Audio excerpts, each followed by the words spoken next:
you very much.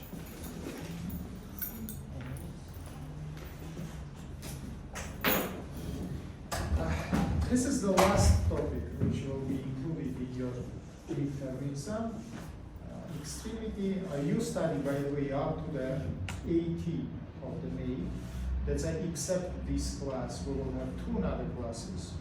And in the 3rd class, you will only pass your midterm examination. That's time is more than enough to study and finish these topics. More of this, I think, last hour class will be free class, it's conclusional class, because during 2 lessons I will finish to give for you all the material of the upper extreme.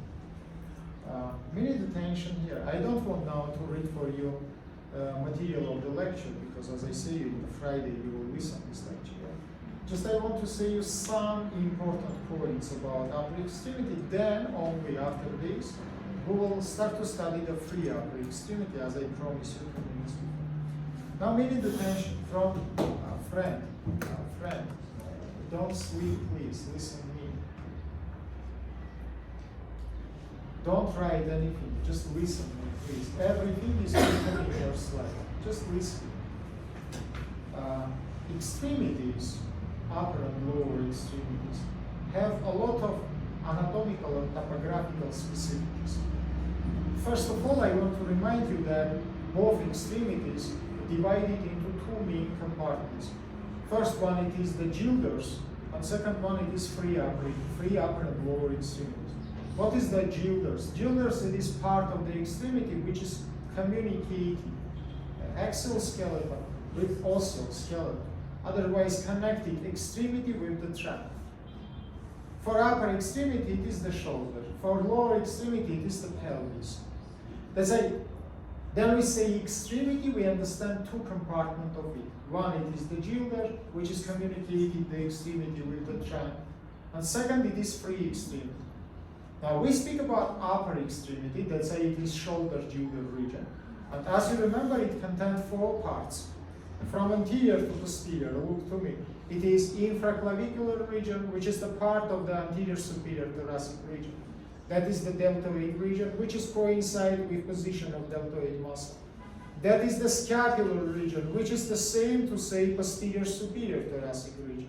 And finally, it is the armpit axillary region, which is located between your upper extremity and the lateral wall of the thorax. This is the 4 regions which is surrounded from all the sides the humeral joint, and which make communication between our trunk, connection between our trunk and between free upper extremity. Inside of this region we have sliding muscles, which is come from the thorax to upper extremity. And we have the bones, which is make communication between axial and between ossal skeleton. From in front it is the clavicle, from behind it is the scapula. Very well.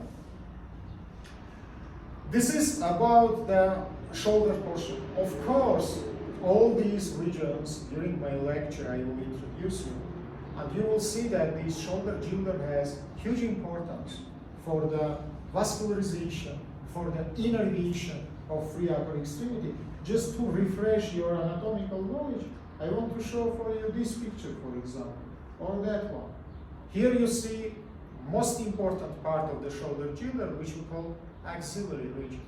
Why it is the most important part? Because all main vessels and nerves enter into the free upper extremity from the axillary region. Axillary region, otherwise we can say it is the gate to the free upper extremity. The vessels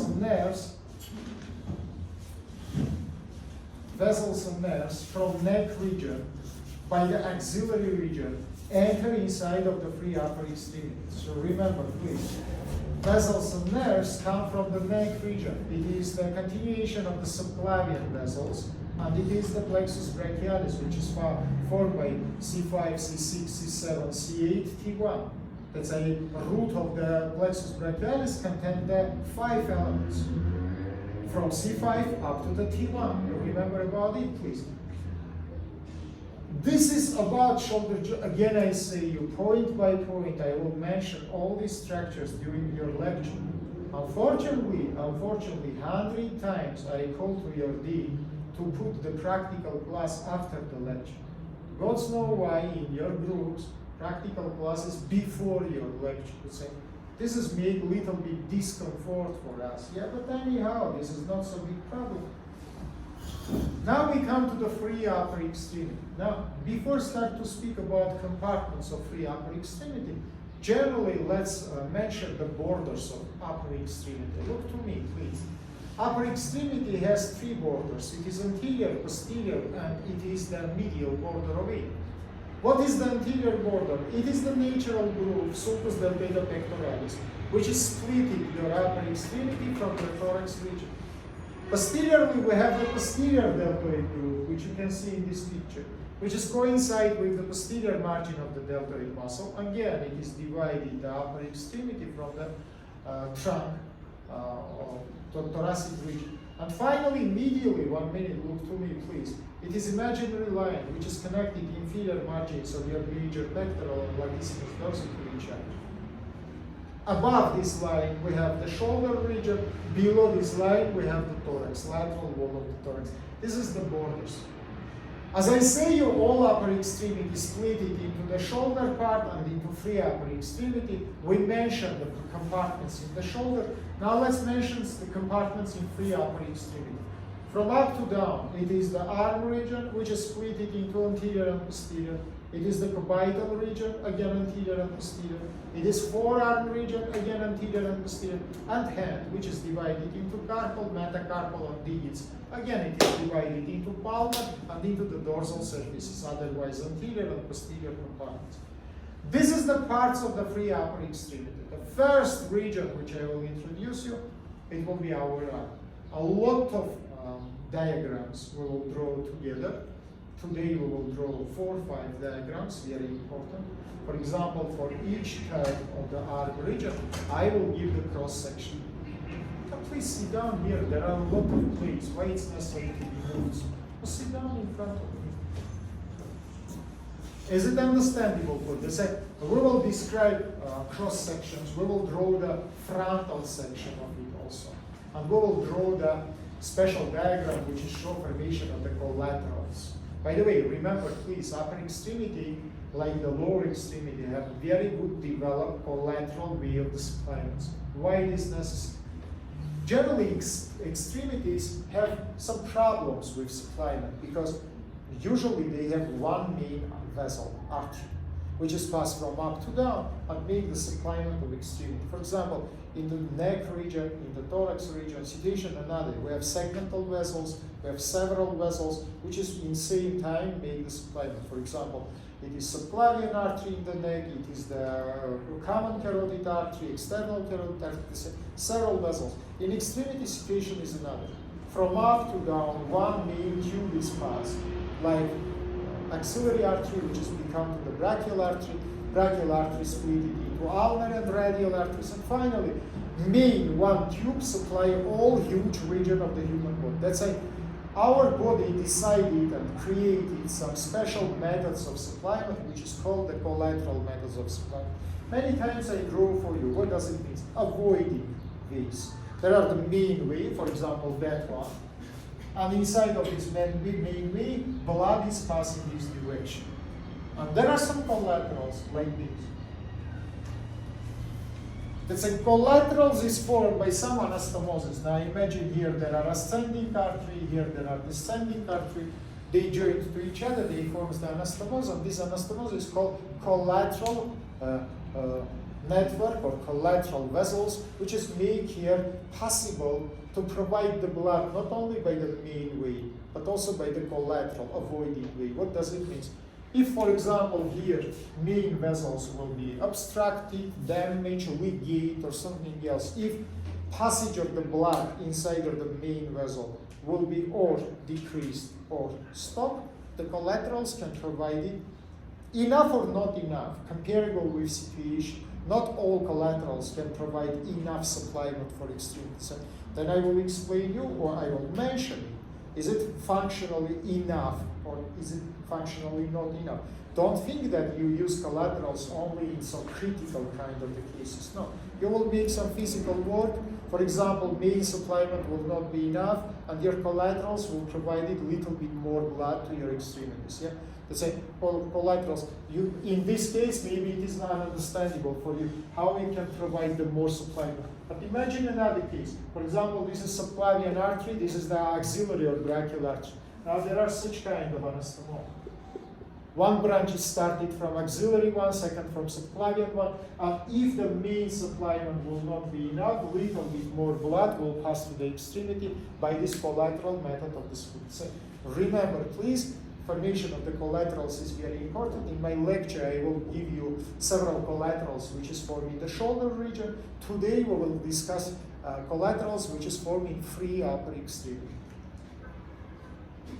This is just the introduction for you. Yeah, a little bit about the specificity and about the importance of the extremities for your future practice. Of course, you understand that extremities from the surgical point of view, first of all, interesting for traumatological type of the treatments, because we can see here fractures, we can see here dislocations, let's say traumas of the soft tissues. Let's say from the point of the view of traumatology, yeah, it is one of the most important regions. Even I can say most important one, because all your physical activity, works you do by upper extremities, and of course upper extremity, it is professionally most usual damaged part of the human body, yeah, and from that point of view, of course, it is important.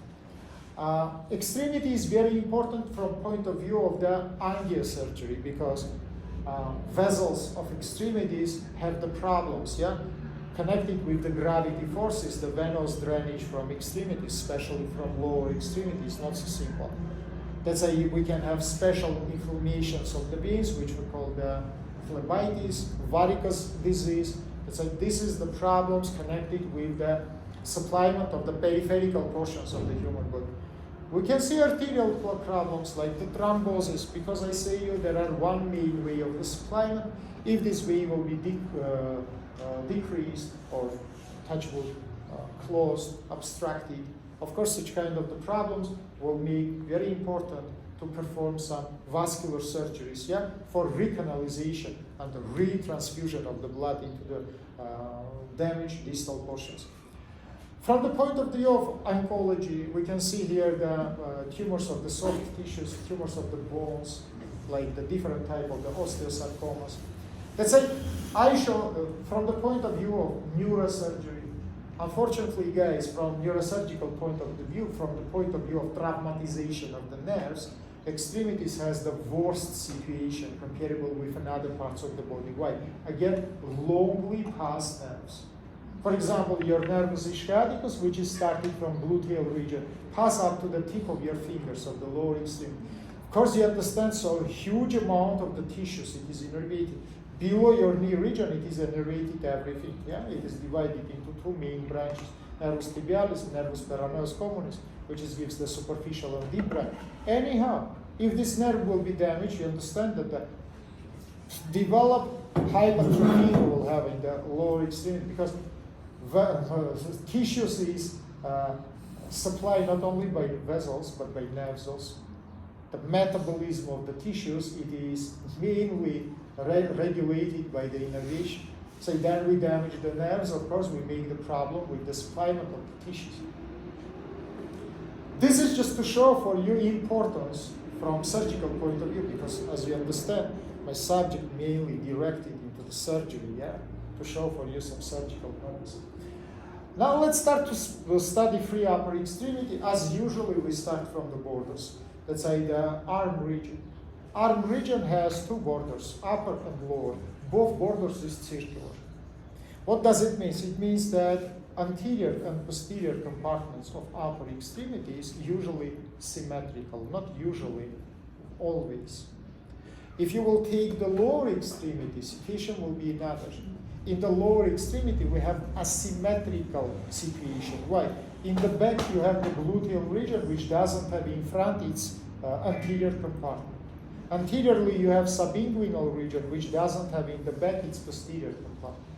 Let's say, for example, then you take the thigh region, you come to conclusion that anterior thigh is more bigger than posterior one. Because posteriorly, behind of anterior thigh, partly we have the gluteal region. But in the upper extremity, situation is not. Again, I say you, borders is absolutely circular, and superiorly and inferior, the anterior and posterior compartments coincide to each other by the sizes.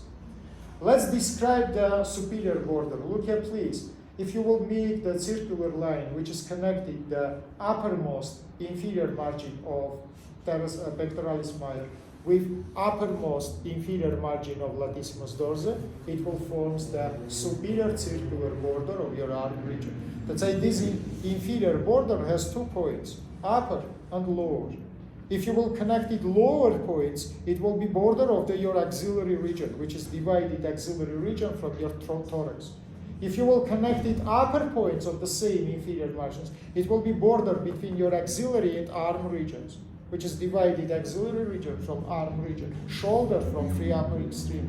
So you can see absolutely circular line. Inferiorly also, we palpated epicondyles of the femoral, brachial bone, 2 fingers above them, 2 fingers approximately 3 centimeters, yeah?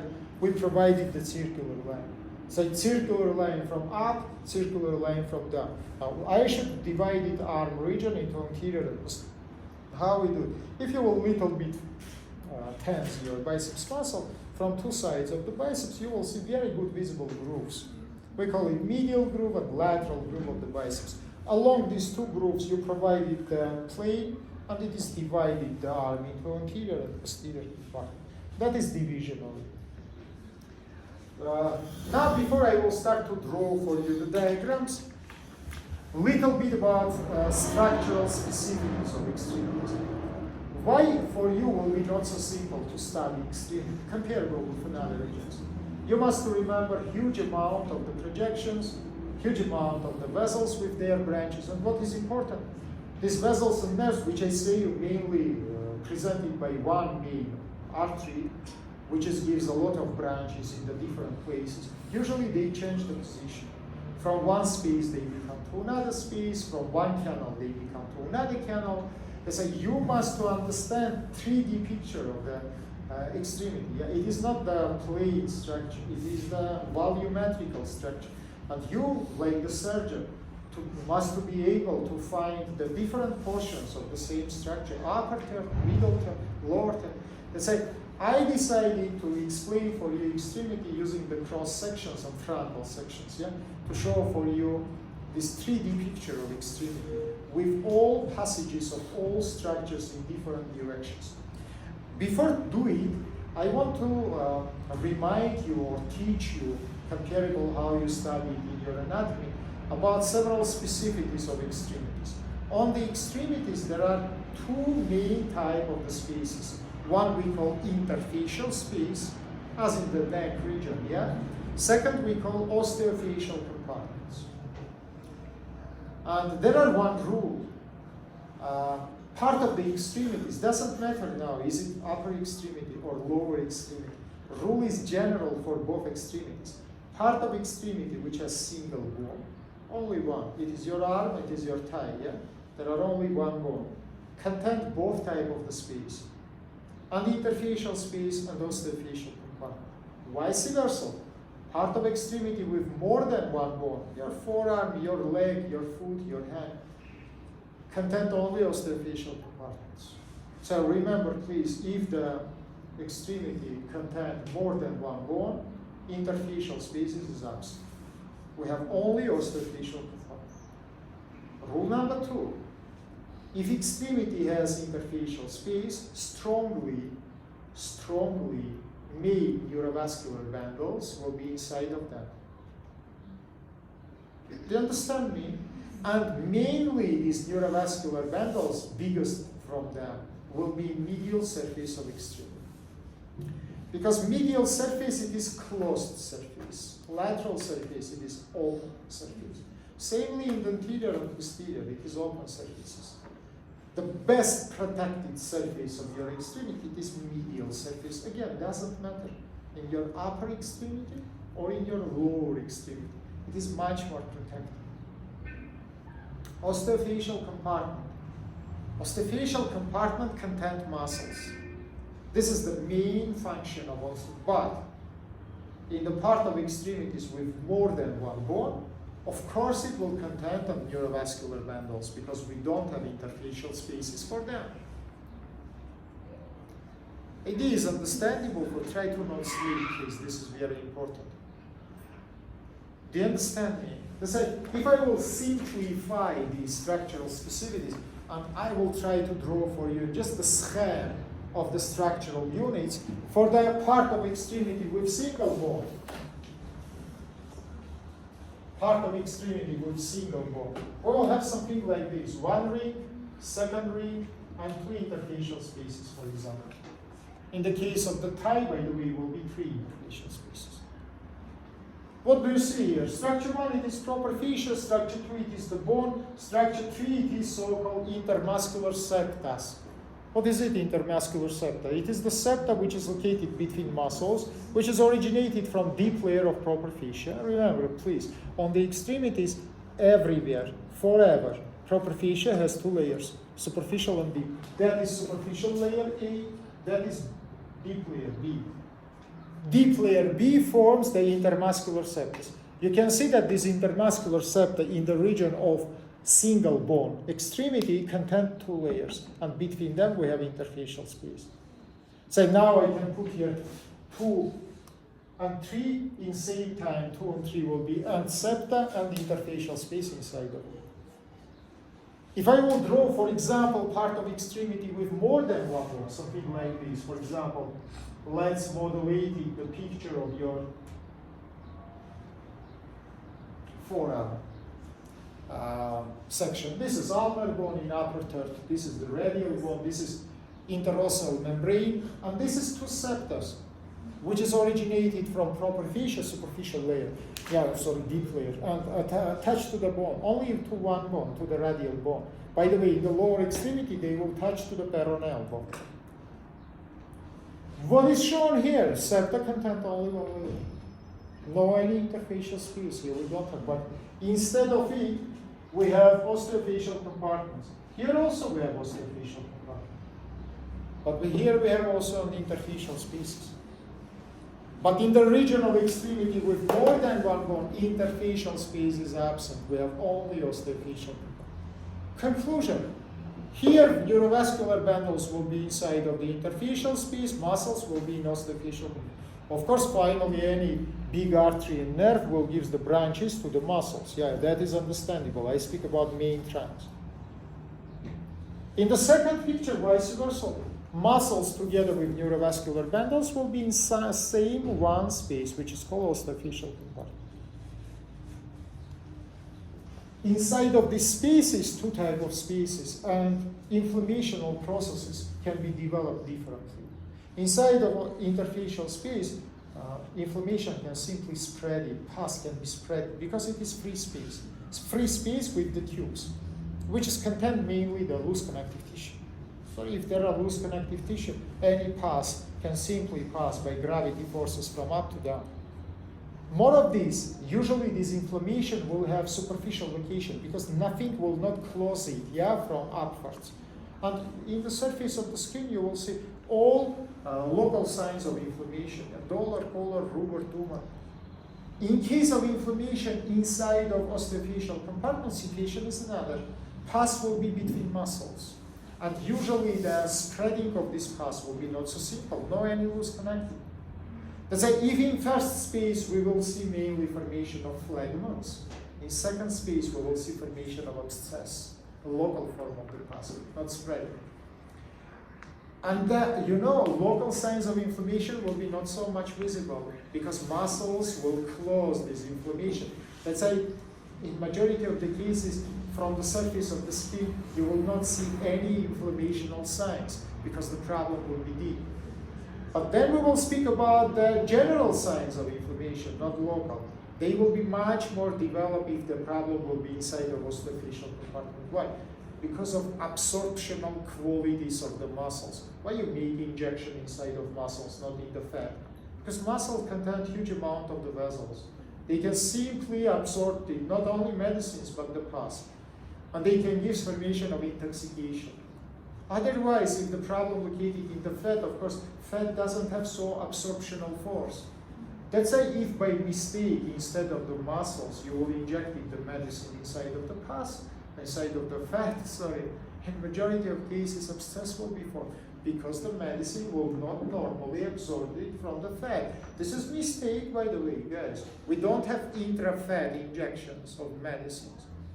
We have intramuscular, intravenous injections, sometimes inside of the skin that we need to make allergical some reactional probes.